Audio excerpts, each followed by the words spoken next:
Sky Live from gazing. Houston. Sorry. Live from Houston. And with that, the disembodied voice in the background will mute for the other disembodied voice. Hey, you're a disembodied voice too. A wonderful start. Do your thing, bro. Sky gazing. I look at you and wonder, are you looking back at me? Every morning when I wake up, your blue color is what I see. When the sun goes down to sleep and you wear your long black gown, my empty eyes you fill with wonders as the moon dances through the clouds.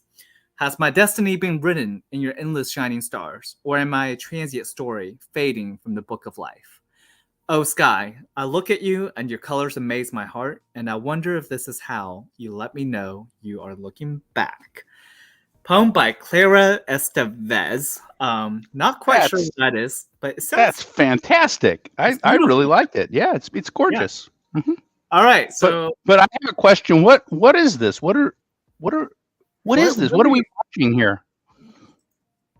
All right, fine. Might as well show my face. All right. So, watching SG2 on Space, the only weekly space show.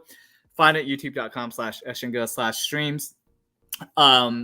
Basically, I'm Shen, and this is episode 197. Been doing this for a while, and the other guy who was talking earlier, if I can get his face on here. There we go. There you go. All right, looking good.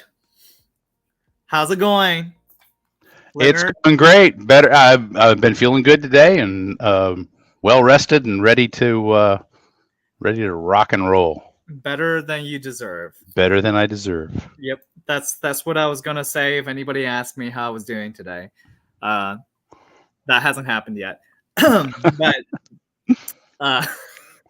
But hey, we're today. You know, it's kind of different in that. Oh yeah. So first of all, let me go with my spiel. SG2 on Space, only weekly space show. Host Shenga, Rocky Man, and Leonard Kramer, whom I don't know what's your title today. Sometimes Your Excellency. All right. Let's see. Your Excellency. Okay, got it. All right.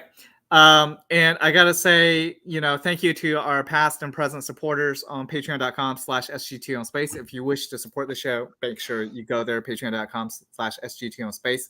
I will leave the ticker at the bottom running for anybody who, so thank you, Kyle Baker, Sam Welsh, Atum Ra, and just keep that running. Today, we're talking about UFOs over Nuremberg. Normally, we discuss scientific topics. In a sense, today's topic can also be construed as possibly scientific. So this actually happened in the 16th century when, if I bring this thing up here a little bit, at the first glance, you may be very confused at what you're looking at.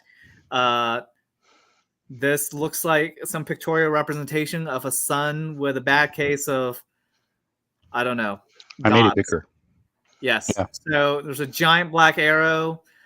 So give you context, this was actually a print that was so back then in the 16th century, instead of full-fledged newspapers, they had these broadsheets, which are basically one large sheet printed only on one side, and they're used to proclaim events or announcements, right?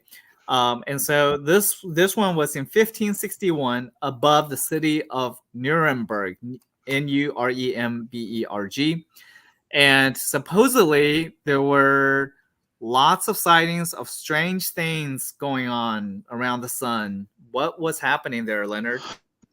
Well, I came across this when I was doing some research for our show on Johannes Kepler. And so this happened.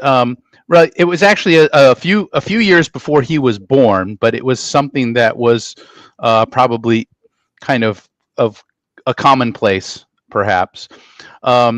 So what happened was the translation of it is, and actually, if you allow me to read that, it says what it says. This is a translation that was written. That appeared actually in a magazine in 1976 about UFOs, and so somebody from Germany who knew about this language it's German, but it's the iteration of German that comes right before modern German. So people today who speak German can kind of understand it. But I have this translation, and I'm going to go ahead and read it. It's not that long, but it's pretty interesting. So this is April 14th, 1561, and it starts out, many men and women of Nuremberg. Let's see. It says, in the morning at daybreak, between 4 and 5 a.m., a dreadful apparition occurred on the sun, and this was seen in Nuremberg, in the city, before the gates of the country, by many men and women.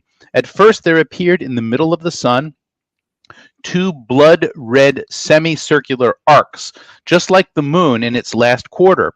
And in the sun, above and below and on both sides, the color was blood, and there stood a round ball of partly dull, partly black ferrous color. These all started to fight among themselves, so the globes, which were first in the sun, flew out to the ones standing on both sides. Thereafter, the globes standing outside the sun in the small and large rods flew into the sun. Besides, the globes flew back and forth among themselves and fought vehemently with each other for over an hour. After all this, there was something like a black spear, very long and thick, sighted. The shaft pointed to the east, and the point of the spear pointed to the west. Whatever such signs mean, God alone knows. Some skeptics feel the phenomenon was likely. Okay, so that's the end of the translation. But he goes on and talks about that it's an apparition from God, or a message from God, and that people should pay attention to it and repent, and so forth. So a lot of people think that this was a phenomenon called a sun dog, but it doesn't.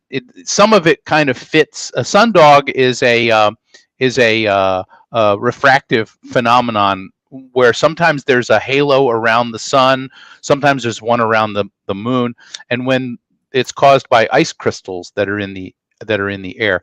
But this thing is completely different. I mean, it has so much more to it that it couldn't possibly be that. So something happened on April 14th in 1561 in Nuremberg, and I don't know if we're getting how it's being interpreted to us.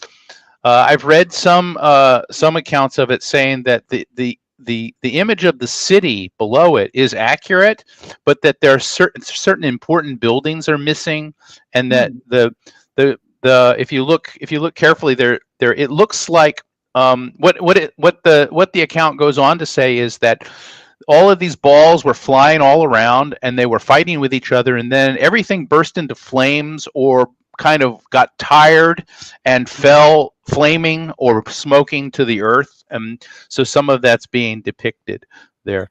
And so you're saying some of these flying objects decided to just crash into the ground, and that's how the account reads. I kind of abbreviated it a little bit. This, so this is the only account of this particular incident. Now the person that the printer that created this was a printer. His name was Hans Glaser. And I think he did this for a living. Somehow he was able to sell these or something like that. And he was well known for having. This wasn't just a one-off. He reported on atmospheric phenomenon, and typically he would have some religious message that he would append to the sheets, the papers that he produced. But this is pretty spectacular, and it caught my attention when I came across it, and then I found some YouTube videos, and people, of course, all of the UFO enthusiasts, latch on to this. Yeah, I mean, thanks for introducing it to me. Right. So I don't think it's UFOs. I think it's a. Oh, really? No. Okay. No. Wow. Yeah. So this was forgotten. I mean, basically, it was forgotten for a couple centuries, and it came to light in a book that Carl Jung, who was the famous psychologist, sort of a protege of Carl Jung. Okay. Yeah. So Hey, can I bring up a picture of him? Let me yeah, see. sure. He looks interesting with his signature pipe. He was a psychologist, psychiatrist, a kind of protege of Sigmund Freud. They had kind of a falling out because Jung disagreed with Freud in many areas. I'm not. I'm kind of interested in Jung's theories about the mind and how it works, but I feel like even though he criticized Freud for being rather unscientific, I sometimes feel that Jung also suffers from that, kind of pretty unscientific as well. Sort of non-falsifiable theories about things, and this is like, what is it? The Jungian school of thought, right, for psychology. Right, and so he has these various ideas that there are unconscious, there's an unconscious, and there's also something called a collective unconscious, and there are archetypes, and I kind of think archetypes are like they are almost biologically inherited psychological points of view that you can have. I can't really think of an example, but maybe it's like well, never mind. We're not going to talk about that. I mean, but the thing is, he was a psychiatrist and psychoanalyst, and he founded a kind of analytic psychology. So he wrote about this in a book in the late 50s. I think Jung lived until about 1962, and you can go on YouTube and find some TV programs from the 50s where he's interviewed. He lived for 85 years. Pretty good for back then. That's a pretty good run. Yeah, especially smoking all the time. Yeah, considering he was born in 1875. Right. And so he thought that he wrote about this in a book about UFOs, because UFOs, like flying saucers and stuff, that had started to become flying saucers, a modern myth of things seen in the sky. Yeah. That's the name of his book. And so he thought that this was a natural phenomenon, but that the people viewing it had archetypal or culturally conditioned ideas about or feelings about things like religion and also military sorts of stuff. And so if when you look at the picture, it looks like there's cannons, or the cannons and cannonballs, or something like that. But it was interesting, and I just thought we should mention it. Do you know what? So Carl Jung did not think that these phenomena were actually real. He just thought people were imagining things. I think something happened in the morning, and it was probably like a sundog phenomenon, because those. If you can you put the picture back up again? Okay, this is your computer here. Yeah, I think I'm still sharing. Aren't I? You are. You can zoom in, zoom out, do what you want. Wait a minute. Okay, is it? Can I really? Wait. Yeah. Do you not see it? Yeah. Hold on. Okay, let me. There we go. So yeah, you see. Okay. I guess my mouse is. Yeah, you can see the arrow from my mouse. These arcs. That's very much like what a sundog would produce, but they would be like horizontal. They wouldn't be arranged like that. So something has sort of been corrupted. Also, you might add, I guess most people know, the sun doesn't actually have a face. Are you sure about that? Yeah. Had a face. And so there's. Let's see if we can. Why don't you see if you can find a picture of a sundog, or I can do it. Actually, have a face. I'm going to quote you on that one.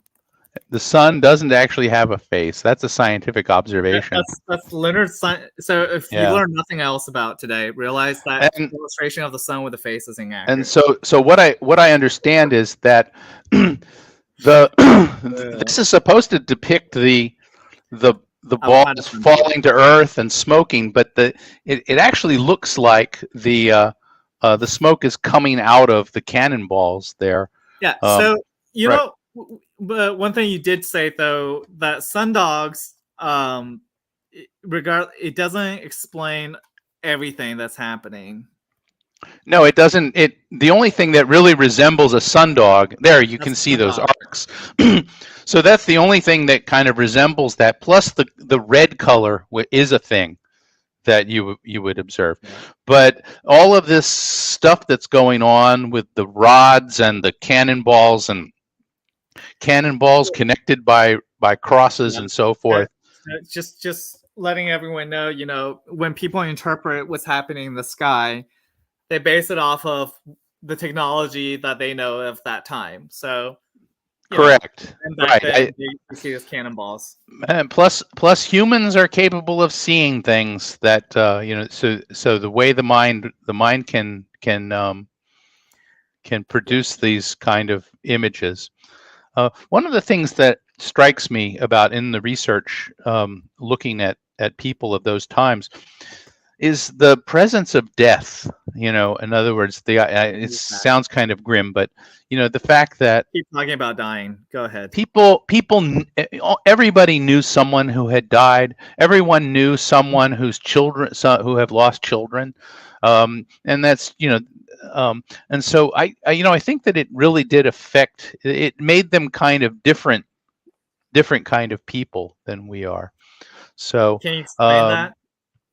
Well, yeah, because you have to cope with a certain kind of you have to cope with the mortality, and so people were subjected to that all the time.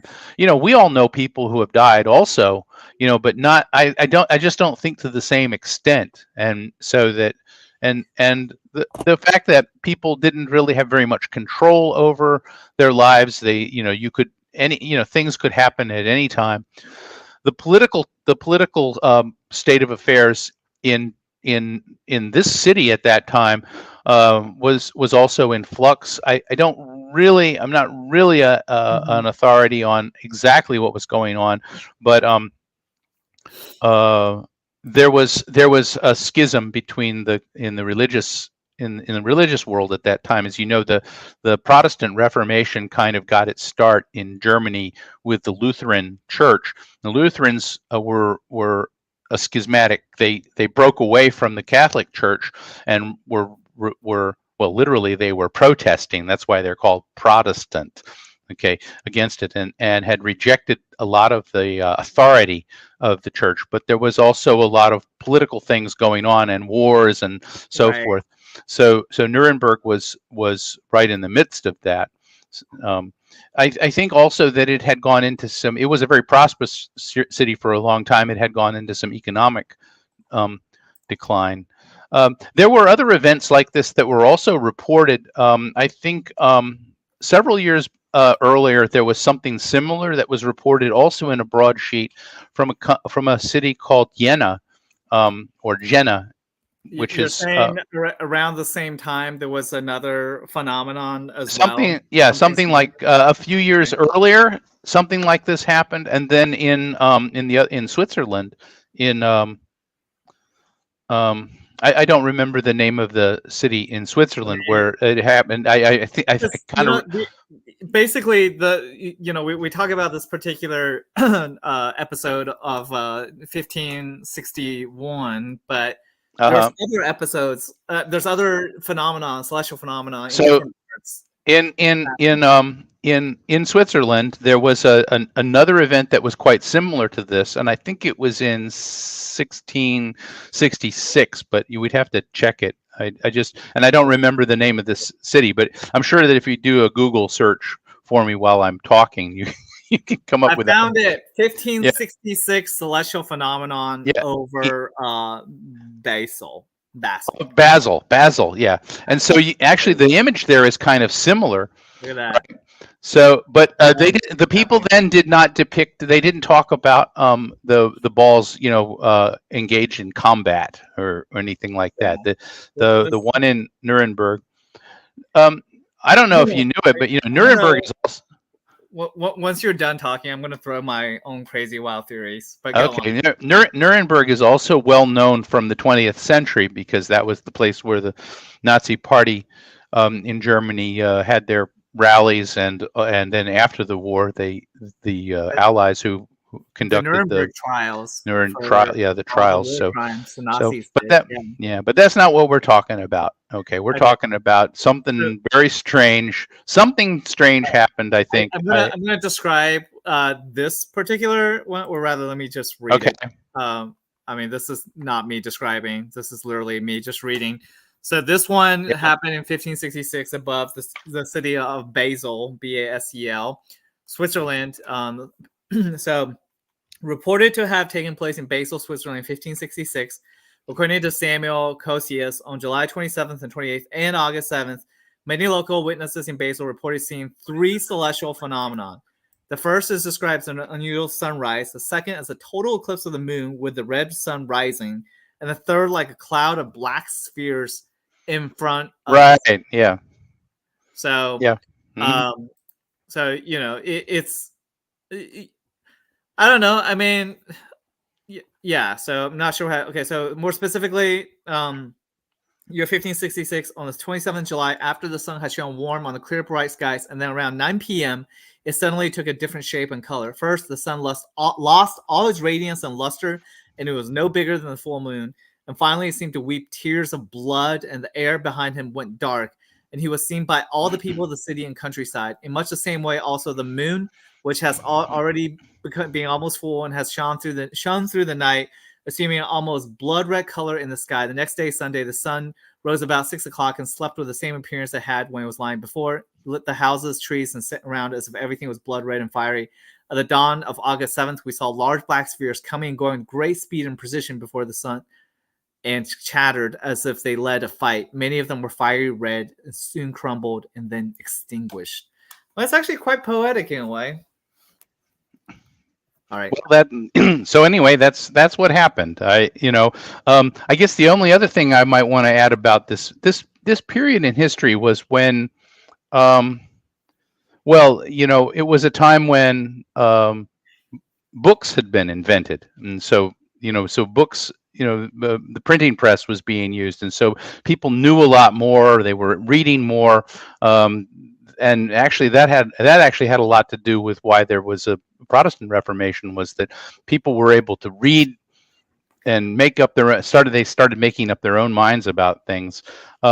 It was a period when the universe was starting to be the ideas about the universe were being challenged. In previous centuries, we always thought that the heavens were like some perfect realm. The things on the earth were on the earth, and then things out in the sky are or in space or the planets were some kind of perfect realm.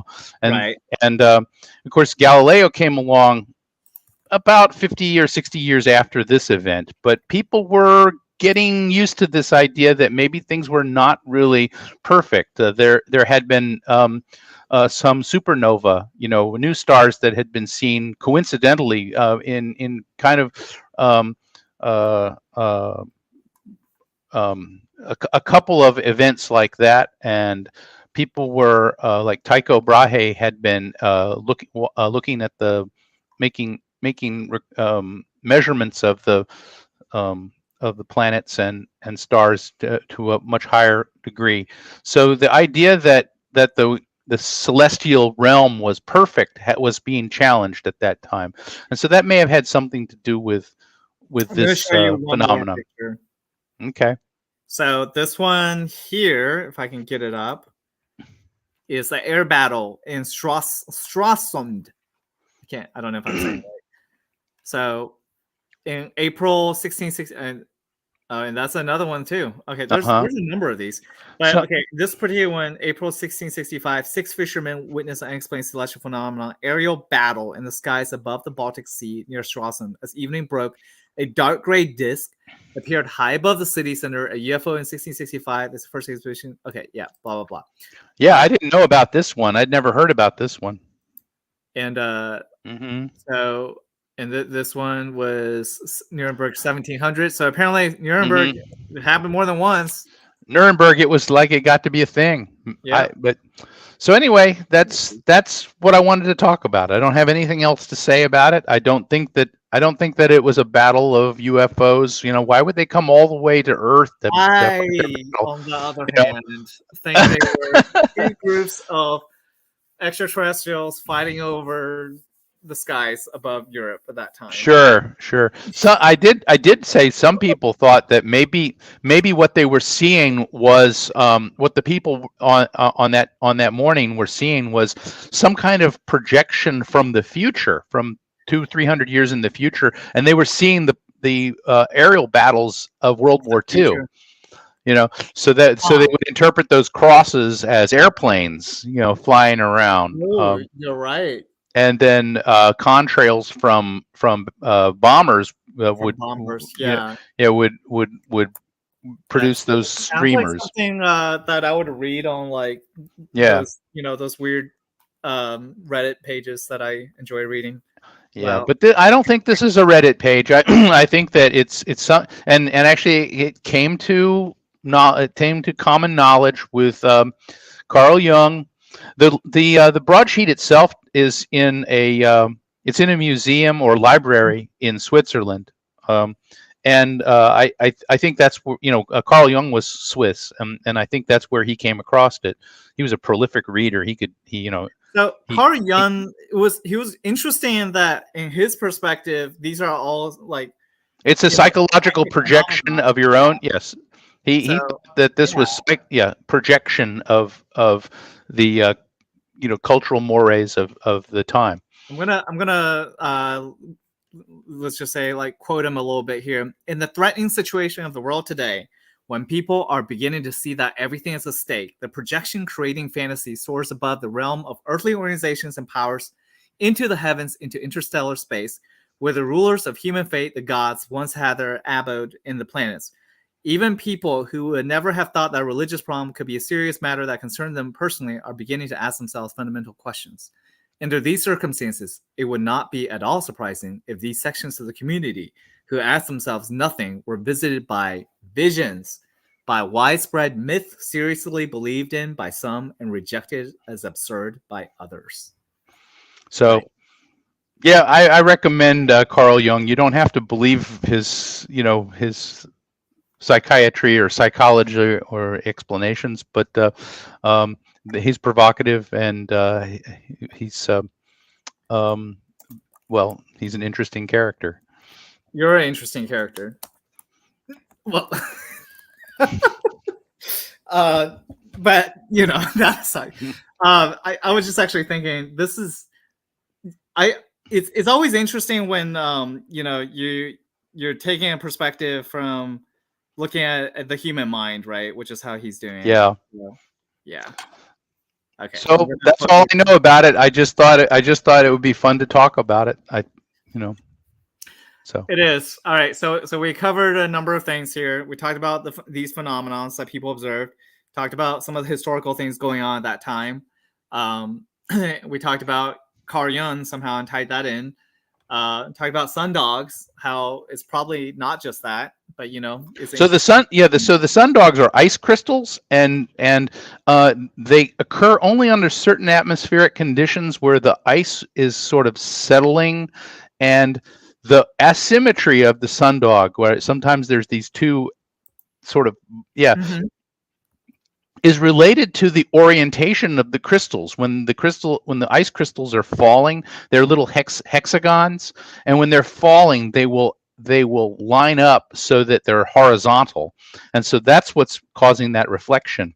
It looks surreal, very similar. I've seen this. I've seen it. I've seen this occasionally. Sometimes I just see one side of it, and then there'll be clouds or something on the other side to obscure it. So, this may have been what they saw, and you don't see it very often, and probably a lot. Another thing that kind of troubled me was that the broadsheet says that it occurred between 4 and 5 a.m.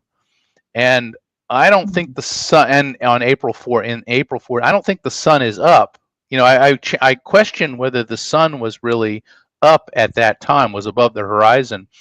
And I think I decided that it was right. If you don't count daylight savings time, which they didn't have, I already checked on this. So the sun was rising right about that time. So he talks about the account talks about this event going on for an hour. So you also kind of wonder, well, how do they know what time it is really? I mean, I thought they do have clocks at that time. I think clocks were just coming online and then people, and they had ways of finding out what time it was. Maybe they had like water clocks, or that'd be it. So that's always been. I know that there were ways of measuring time. So all right. Good night. Okay, so as Leonard has frequently pointed out, we tend to go over time, and now we're staying on track, aren't we? Yeah, that would be good. That'd be good. Okay, so we've covered all the bases. Since this entire episode has been talking about UFOs, there's no special section on UFOs. Although, okay. Which I know. But hey, just imagine what you could see if you look up, right? So look up because you never know what you will see. Who knows? Of course, if you look down, you can find change sometimes. So okay, that's true. So how about this? Look down some of the times, but don't forget to look up. All right. Okay. That's my advice. All that. All right. Thanks for watching. As I stated here earlier, this is SG2 on Space, the only weekly space show. You can find us on the most up-to-date episodes on YouTube, and you can search for YouTube SG2 on Space. I imagine if you're watching this show already, you're already there. So, and for those of us 10,000 years in the future who's watching this, we have something called these streaming websites like YouTube, where people put up videos. Right. Yep. It's good. It's good to say hello to the people 10,000 years in the future who might be watching this. That's right. And and not everybody wears that headband. That oh no, this is like 60 years out of style. Okay, so yeah. All right. So for a fashion reference, Leonard's currently dressed 60 years, a couple of decades prior to our current present year of 2020. That's right. Yes. So watching this from the future is November 14th, 2023, by our calendar, Gregorian calendar. And this has been episode 197, talking about UFOs over Nuremberg, as well as some of the other sightings during the Middle Ages in Europe. So with that said, we'll be back next week, whether it's Tuesday or Wednesday, not quite sure. Oh, yeah. We'll see. But we'll keep you guys posted. Thank you to our supporters, Kyle Baker, Sam Welsh, Atumra. Once again, the last person being Atumra, being my producer for like 2 years prior to. Yes, always. All right. And with that said, we shall call it a night for our good listeners. night. All right. All that stuff. Shalom.